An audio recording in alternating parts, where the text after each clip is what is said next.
Ya, selamat datang di perkuliahan IoT, Internet of Things, gitu ya, di minggu pertama. Jadi di minggu pertama ini kita akan membahas mengenai pengenalan dulu tentang IoT, gitu ya, dasar-dasar mengapa dia disebut sebagai IoT, gitu ya. Seperti yang kalian lihat berikut adalah ketentuan perkuliahan, gitu ya. Nanti kalian bisa perhatikan ada project, gitu ya, juga ada UTS dan UAS, juga ada tugas-tugasnya. Ya, nilai minimal lulus adalah C, dan tentu saja plagiarisme langsung nggak lulus.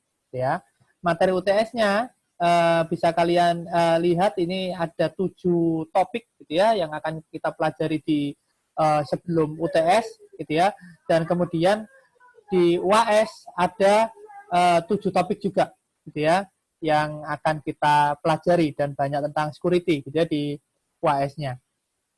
Nah, ini pretest yang sudah kalian lakukan di kelas, gitu ya, jadi saya skip. Nah, yang pertama adalah kita akan berbicara mengenai ya topik kita sendiri itu tadi foundation of IoT, an overview, gitu ya. Yang pertama, kita harus tahu pemahaman tentang IoT secara umum. Gitu ya. Secara umum IoT itu dia mengubah gitu ya objek menjadi smart object, gitu ya, mengubah objek menjadi smart object. Objek biasa menjadi objek pintar. Dengan cara apa? Dengan cara memberikan sensor, gitu, memberikan kemampuan untuk merespon, memberikan kemampuan komputasi, walaupun komputasinya mungkin tidak setinggi komputer-komputer gitu ya, setinggi laptop enggak, tapi ada perangkat yang punya kemampuan komputasi. Ya, dan tentunya juga harus punya kemampuan untuk melakukan komunikasi. Karena inti dari IoT itu adalah banyak device yang dia bisa berkomunikasi satu sama lain, gitu ya. Nah, jadi intinya adalah komunikasi juga. Nah, kalau diringkas, maka sebenarnya IoT itu adalah sensor ditambah network, gitu ya. Kenapa kok ditambah network? Ya karena untuk komunikasinya butuh jaringan. Ditambah data, kenapa ada data? Karena dalam setiap komunikasi itu artinya sebenarnya adalah ada perpindahan data, gitu ya. Jadi komunikasi itu menggunakan data ini yang berpindah. Dan ada services. Services ini nantinya dia akan mengolah, gitu ya, kemudian akan memberikan perintah apa yang harus dilakukan, gitu ya, oleh setiap IoT. Misalkan untuk mematikan lampu dari handphone, ada servicesnya, gitu ya, dan sebagainya. Nah, ini adalah bidang-bidang yang sudah dicakup oleh penggunaan IoT, jadi mulai bidang kesehatan, transportasi, sampai bidang media, gitu ya, semuanya sudah menggunakan IoT, sehingga perangkat IoT itu sekarang sangat beragam, banyak banget, gitu ya, jenisnya, gitu ya. Nah, tadi berbicara mengenai smart object, gitu ya, bahwa IoT itu mengubah objek menjadi smart object. Nah, smart object sendiri itu sebenarnya seperti apa sih, gitu ya, kalau diartikan lagi. Jadi smart object sendiri itu dia adalah sumber dari informasi digital, gitu ya. Jadi tadi kan objek bisa menjadi smart object saat dia diberi sensor dan lain-lain tadi, ya. Nah, smart object sendiri itu dia akan bertindak sebagai sumber informasi digital. Jadi semua perangkat IoT itu bisa mengeluarkan informasi. Misalkan dia menerima ada sensor menerima panas, dia bisa memberikan informasi bahwa gitu ya panasnya yang dia terima sekian. Jadi dia ini menjadi sumber informasi, gitu ya. Karakteristik dari smart object sendiri, dia punya memori gitu ya yang bisa menyimpan data walaupun tidak besar, punya sensor yang bisa merasakan gitu ya physical data itu berarti ya kayak merasakan kondisi sekitar seperti temperatur, ketekanan, getaran gitu dan sebagainya, banyak sekali gitu ya. Perangkat IoT itu banyak sekali. Kemudian dia merupakan communication devices gitu ya. Jadi dia bisa mengirimkan data gitu ya. Kemudian dia juga punya power source gitu ya. Artinya dia ini tidak mungkin kalau berjalan tanpa energi, tanpa power gitu ya. Pasti ada powernya supaya dia ini bisa jalan. Entah pakai baterai, entah pakai listrik langsung nancap gitu ya, atau yang lain, atau mungkin pakai tenaga surya atau yang lainnya gitu ya. Makanya sekarang ini banyak sekali perangkat IoT yang berlomba-lomba untuk membuat apa namanya dia itu sangat efisien dalam hal power gitu ya, dalam hal listriknya itu gitu ya. Kenapa? Karena perangkat IoT ini biasanya tersebar di banyak tempat. Kalau dia butuh nyolok listrik itu akan membuat perangkat ini tidak terlalu smart nanti karena tidak bisa jauh-jauh dari colokan gitu ya. Nah, kemudian ada actuator, actuator itu dia akan menerima gitu ya sinyal dan kemudian dia melakukan respon sesuatu gitu ya. Terus ada processing unit ini ya kayak CPU-nya memang di dalam situ yang untuk komputasi walaupun mungkin tidak terlalu kuat gitu ya, kekuatannya tidak terlalu tinggi tapi ada gitu ya. Nah, terus apa namanya ada integrated unit gitu ya. Ini yang membuat dia menjadi smart object gitu ya. Jadi ini semuanya kayak komponen-komponen elektronika gitu ya di dalamnya apa namanya si IoT itu sendiri gitu ya. Nah, kita sih sudah melakukan pengadaan IoT gitu ya dan perangkat IoT dan nantinya waktu kalian semoga untuk semester depan waktu IoT implementation gitu ya sudah benar-benar bisa kuliah langsung jadi kalian langsung bisa pegang apa namanya perangkatnya gitu ya waktu implementation kan harusnya nyata gitu ya. Kalau sekarang kita belajar konsep dan kemudian kita akan melakukan praktikum secara virtual gitu nanti akan ada toolsnya gitu ya. Nah, berikut adalah apa namanya keterkaitan gitu ya relasi antara sensor dan actuator gitu ya. Jadi pertama dari physical environment gitu ya dari lingkungan fisik ini segala sesuatu yang terjadi akan ditangkap oleh sensor ya. Kemudian dari sensor akan mengkonversi ke data gitu ya. Kemudian apa namanya akan diberikan ke actuator dan actuator yang akan merespon gitu ya, melakukan aksi yang dibutuhkan gitu ya. Dan aksi ini tentu saja ke physical environment juga. Ya misalkan dia aksinya menyalakan lampu gitu ya karena apa namanya sudah apa namanya sensornya sudah merasakan ini sudah malam gitu menyalakan lampu dan seterusnya. Gitu ya ada banyak hal. Nah, waktu kita mau mengimplementasikan IoT gitu ada banyak sekali tantangannya gitu ya. Yang pertama ada heterogeneity jadi perangkat IoT itu macam-macam bentuknya, ukurannya dan sebagainya ya. Maka kita harus apa namanya memikirkan bagaimana perangkat IoT yang bermacam-macam bentuknya, ukurannya gitu ya, fungsinya ini bisa berinteraksi satu sama lain. Jadi kalau membayangkan bahwa perangkat IoT itu harus satu jenis semua yang connect keliru gitu. Justru itu tidak terlalu bagus.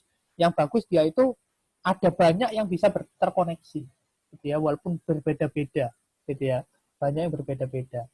Kemudian scalability. Nah, jadi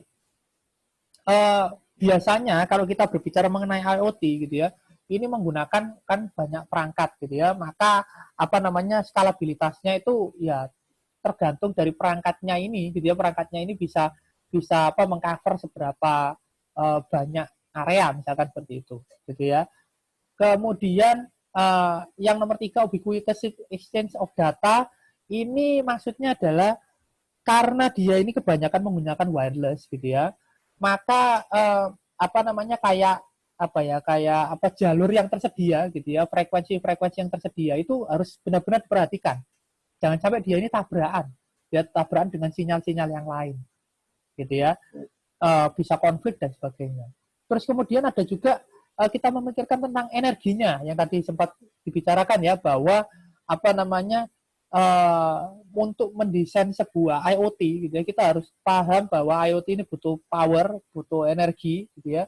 Dan kalau misalnya sampai IoT ini tergantung pada colokan itu repot. Gitu ya. Maka kita harus memikirkan bagaimana mendesain IoT device gitu ya, atau merancang sebuah sistem menggunakan IoT tapi dia cukup hemat energi. Jadi kita perlu memikirkan waktu memasang sebuah perangkat IoT misalkan wah dia ini apa namanya tahannya hanya misalkan 1 bulan, wah berarti jangan hidup terus, harus ada mekanisme yang dia ini bisa mati hidup gitu ya, supaya agak hemat energi gitu ya. Kemudian capability of being tracked and localized. Jadi IoT itu sendiri dia itu punya tantangan bahwa dia harus bisa apa namanya memberikan informasi di mana lokasinya dia juga.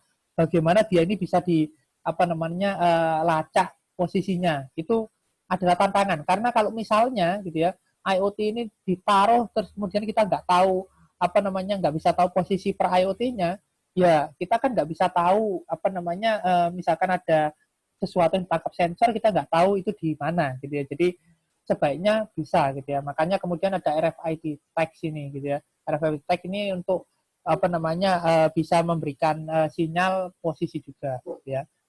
Capability of being self-organized. Jadi IoT itu gitu ya, itu juga harus bisa seperti dalam tanda kutip ya, dia itu punya kemampuan untuk mengelola data di dalamnya, mengelola apa namanya power di dalamnya, mengelola sensor di dalamnya gitu ya.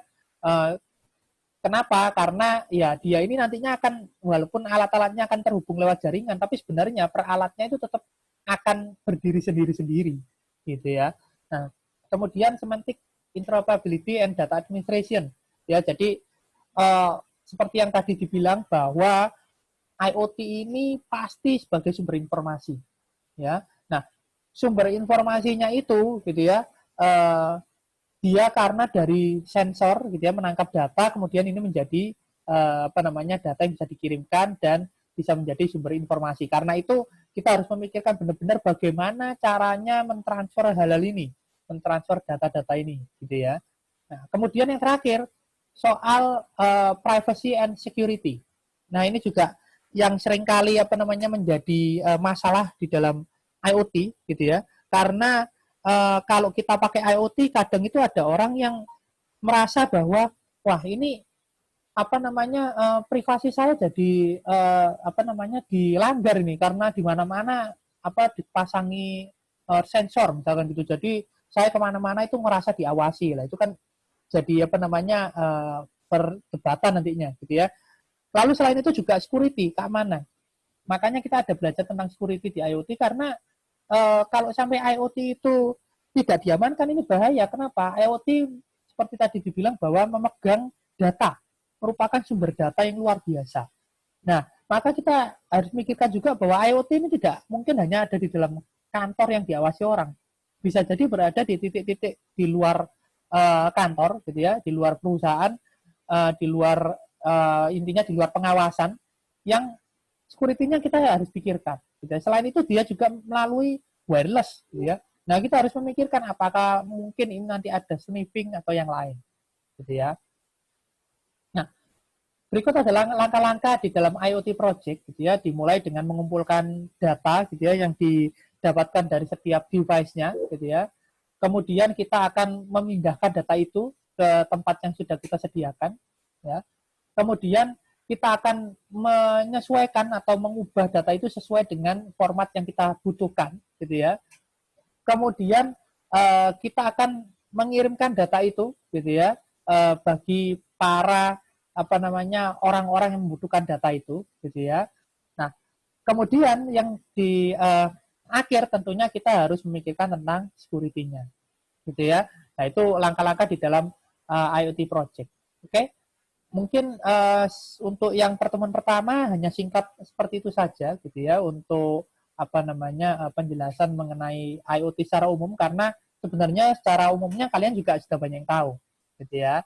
Oke, dan seperti tadi yang sudah dijelaskan bahwa ada post-testnya berkelompok, kalian kerjakan 12 topik ini dipilih, kemudian satu kelompok satu, gitu ya.